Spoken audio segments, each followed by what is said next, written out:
social media. It's Jerry coming to you today from the Rythmia Life Advancement Center in Guanacaste, Costa Rica. What is Rythmia? Rythmia is a life advancement center that 18,000 people have gone through. And this center uses ayahuasca, farm-to-table organic food, yoga, meditation, breath work, and metaphysical teachings to bring about this amazing change in a person. What is so wild about this place? Of those 18,000 people, 98.85% say that they had a life-changing miracle during their stay. Better yet, at 6 months, 90.22% say, please excuse my cough, that this was the week that changed their entire life. Because like this kind of transformations occur here, lots of very famous people have come here, and many of them have joined our board of directors for nothing. So let's take a look. Ron White, the comedian, board of directors. Cesar Millan, the dog whisperer, board of directors. Kelly Slater, the world's greatest surfer, board of directors. Tony Coe from NYX Cosmetics, board of directors. Jack Canfield, Chicken Soup of the Soul, board of directors. Yesterday was Martin Luther King Day. His son, Martin Luther King, on our board of directors. Michael Bernard Beckwith from the Agape Spiritual Center on the board of directors. Jack Canfield, Chicken Soup of the Soul, I might have said that, on our board of directors.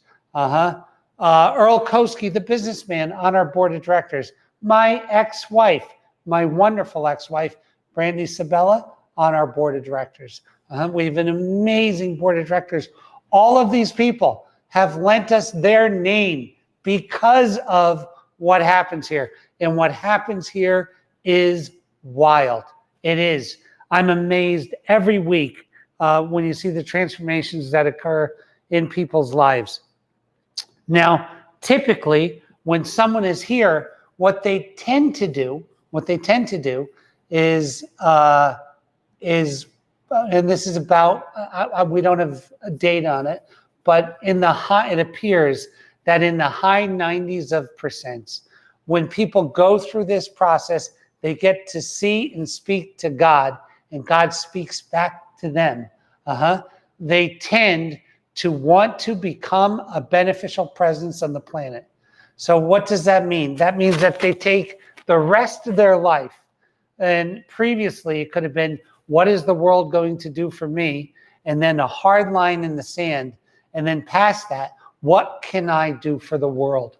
Now this happened to me, and it happens, what I'm going to tell you, in the high 90s% of the people who come through our doors. It does. And that's why graduates of this Rythmia program do amazing things out in the world. They do amazing things out in the world. But this process of becoming a beneficial presence on the planet has some attributes to it. What are those attributes? Number one, it's going to be the hardest thing you've ever done in your life. It becomes a ceremony for the rest of your life. It's going to take longer than you could ever imagine. And it's going to bear more fruit than your wildest imagination. It's going to give you more, it's going to take more, and it's going to take longer than you can imagine, about 10 years for starters in this process. It's now 9 years since I started Rythmia. I'm not even halfway there, maybe a third of the way there. Maybe this is a 30-year project, right? But I will tell you this, that in order to become this beneficial presence, and in order to be prepared to receive all of the good that comes with it, you need a certain mindset. And you have to understand that this is a process of not quitting. So let's say, it's easy to quit when you pick what you want from the wrong side of the menu. What do I mean by that? This side is what my soul wants, and this side is what my ego wants. My ego may want me to become a plastic surgeon because my mother always wanted me to become one. That's kind of a bad reason to start. Or I want to open this business, drive a Mercedes and show it off to my neighbors who I dislike. That's a horrible reason. But when you go through the process of rythmia, and my God, I talk about the benefits of the week, and I also want to make you aware of the difficulty of that week. Drinking ayahuasca 4 nights in a row is one of the hardest things you'll ever do in your life. It's not easy. This is the hardest week's work that I've ever done in my life. So it's really, really hard. Then once you're out, and this is the process for becoming a beneficial presence, you pick your thing from the right side of the menu, which means your heart, your soul, your merged self picks this thing in order for you to become a beneficial presence. What does that look like? You might want to be the best baker who ever started a bakery, or the best restaurateur, or serving beautiful, great food, or the best musician, or the best business person, or the best community leader, or start a church, or whatever you want to do that makes you a beneficial presence. Then you have to make these certain agreements with yourself. That's the agreement to not quit. And you sign these agreements. What's usually involved in these agreements? Number 1 is an agreement to tithe out of your excess. Number 2 is an agreement to not quit. Number 3 is an agreement to have a daily practice, whether that's breath work, meditation, prayer, or something. The 4th thing is generally something to do with the body. I'm going to take a walk every morning. I'm going to do this. The 5th thing is what I'm going to fuel my body with, how I'm going to eat, what am I going to do. And these are all things that you make a soul agreement and you sign. So you don't rely on motivation. You rely on commitment. My commitment to these things. And why do we not want to quit? Because the greatest amount of failures are experienced in the start of anything. So if you're quitting, you're starting more often. If you're starting more often, the propensity for failing is higher. So I know guys that have 70 startups. They're older guys. They started 70 times, right? The real successful ones, and I'm lucky that I know a fair handful, about 5 true billionaires, and those guys generally had one company for 17 to 30 years. They built a company over time. So you tend to success. It's easy to quit. The feeling of quitting is relief. Oh my God, I quit and I get to start something new. That's exciting. But then it's not the way.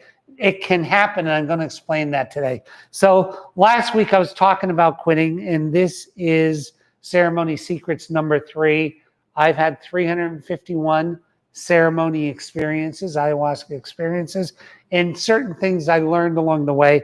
One of them is I learned how to not quit. Last week I had questions about what this meant. So here's the truth about this thing. You pick this way to become a beneficial presence on the planet, whether that's being a better husband and father, a better banker, a better mechanic, a better whatever the hell it is, that you draw people in and benefit their lives by your very presence. Now, when you agree to do that, you agree to not quit until you get a particular place. You have to make these written agreements I talked about, but you also have to have faith in the divine, that what you're doing is being guided, and that the plan that is set forth to get you from here to there is not known, but is in the eyes of the divine. It knows whatever the divine is to you, whether it's God or the universe or source or the presence or the energy or whatever you call it. has this idea of how it's going to go.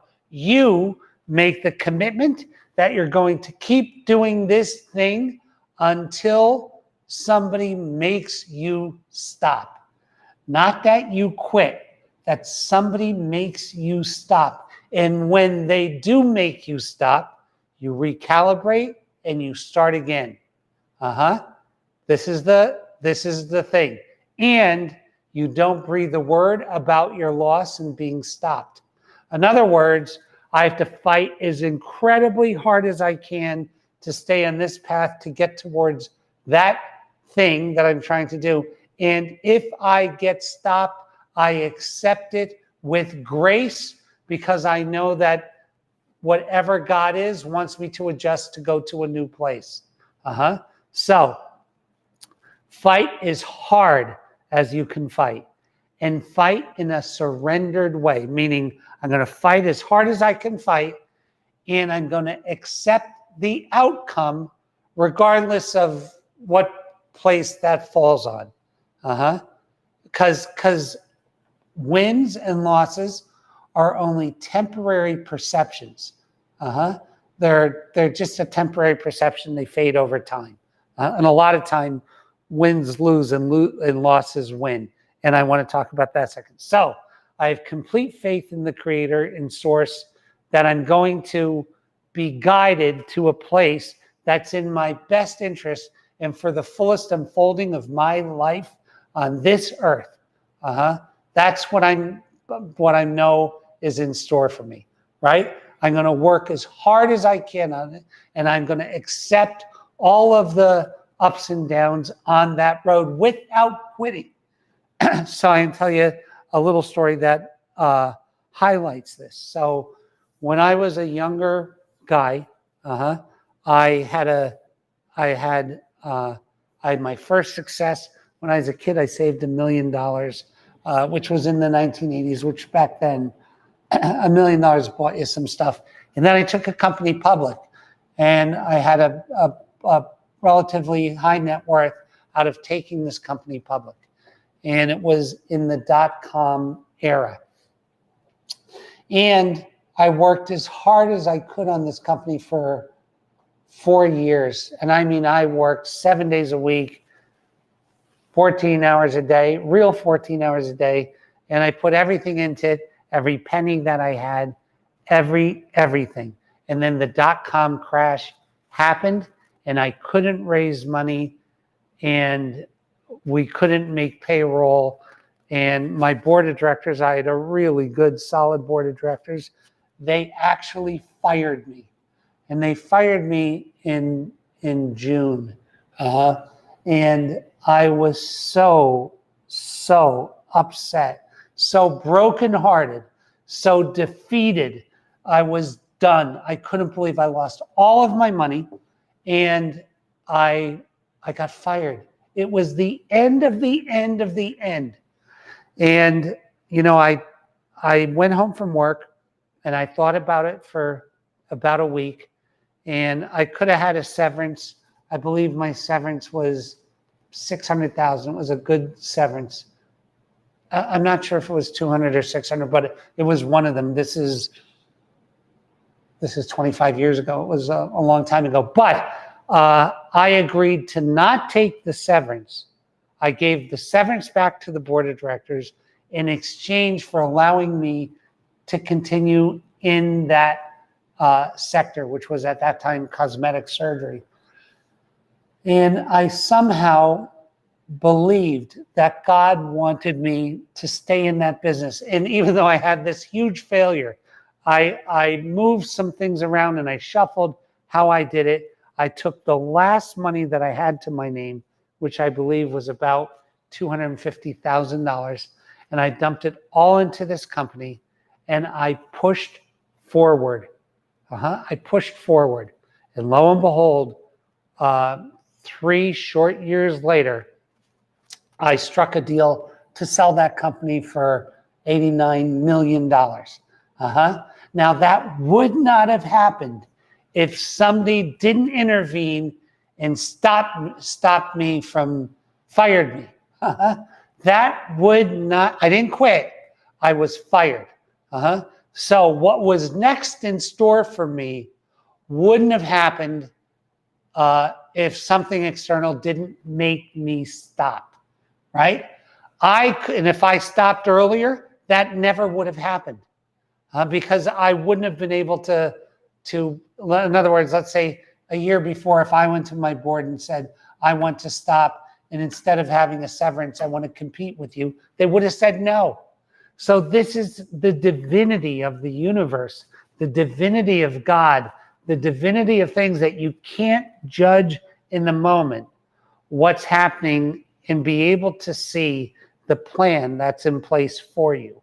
All you can do is keep going. That's all you can do. And by the way, the difference between the 99% and the 1% isn't in stopping. It's in never, it's not in starting. It's in never stopping. Those 1%ers hang on for dear life, and success largely seems to be attributed to someone who will hang on after others let go and quit. And that is the truth. So by all means, what I learned in this broadcast is called Ceremony Secrets number 3. The greatest secret is to not quit, regardless of what's going on. It's to not quit. It's to forge forward. And I see it everywhere. One of my board members wrote a book that you might remember, it's still in print and it still does really well, called Chicken Soup of the Soul. Now that board member went to 143 publishers who all said no. The book ain't going to work. 143. Now, can you imagine the stick-to-itiveness or the grit or the determination it took to get up in the morning, put on your best suit, and go to the 144th publisher who happened to be HCI, who said yes to him, and then lo and behold, it became one of the best-selling books in the history of the world. Over 50 million sold. In the history of the world, right? And why? Because perseverance, grit, not quitting, sticking, hanging in. This is what you see in nature. If you take a look at nature, you see it all over the place. How does the water, who's soft and malleable, carve out the stream in rock? Persistence and not quitting. It's everywhere. I can look in my yard and all of a sudden I'll see a piece of concrete that I know is 6 inches thick, and I'll see 2 strands of grass popping through. How? How? Persistence. It's the key to all things. It's everywhere in nature, and it's everywhere. And look we're in a huge time of change in the world and in the United States. And these principles hold true because they are forever principles. They're not temporal, they're forever. This act of not quitting is the thing that you're looking for. Now, if you're not going to quit, and if you've never had a success before, I guarantee you by hanging on, you will now. This is your way through. So with that, I leave you. God keep you. God bless you. God hold you. I want to see you at Rythmia. Come here. It's an experience to end all experiences. And if you don't believe me, go to TripAdvisor and take a look at the over 2,600 what are they called? Reviews that are on TripAdvisor. The 98% are 5-star. Just read them. Just see what people say. You might even want to research on that. People have been here 2 and 3 times that keep coming back because it is amazing. So I want to see you at Rythmia, and then I want to see you not quit. So cheers.